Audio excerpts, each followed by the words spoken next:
মাতব্বর সাহেব, আমাদের গ্রামের পরিবেশটা কিন্তু দিন দিন সুন্দর হয়ে যাইতেছে। ঠিকই করছিস ভাবি। হ্যাঁ ভাইয়া এরম কি খিলায় দিন দিন এরম একবারে সিকনার সেক্সি হয়ে যাইতেছেন। কি যে কর না মাতব্বর সাহেব, সবই তো আপনার কি পেয়া। আচ্ছা মাতব্বর সাহেব, গ্রামের প্রত্যেকটা মিয়া আপনার প্রতি এত আসক্ত, কাহিনী কি? আরে পাগলা, এগুলা তো গোপন বিষয়, এগুলা তো কাউকে বলা লাগে না।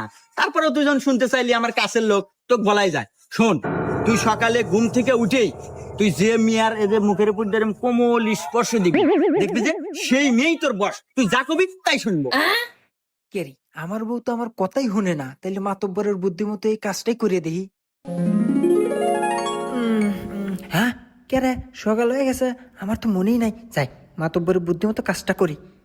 লে লে লে লে লে। মাতব্বর